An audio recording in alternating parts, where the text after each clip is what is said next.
national maintenance started about 10 years ago through the Prince's Trust.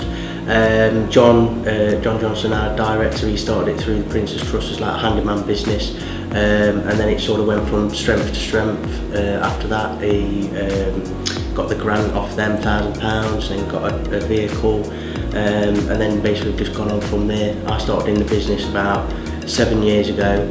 Ellie came to us about a year ago, and she started on the admin apprenticeship level 2, and then obviously it's progressed now onto level 3. So I'm doing the level 5 in leadership and management.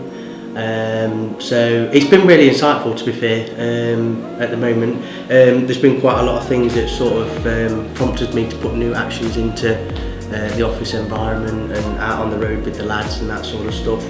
My uncle works here. He started on the tools, and then he said that Holly needed help in the office, so the office manager needed help. So he asked if I would want to start an apprentice here. And I never thought about it first. I wanted to actually go into being an air hostess, and then I realised that could actually be something that I'm interested to do. So I came in for a trial, and I actually really enjoyed it. So then I got set on with CT Skills first, and they put me onto level 2 business administration, which I enjoyed.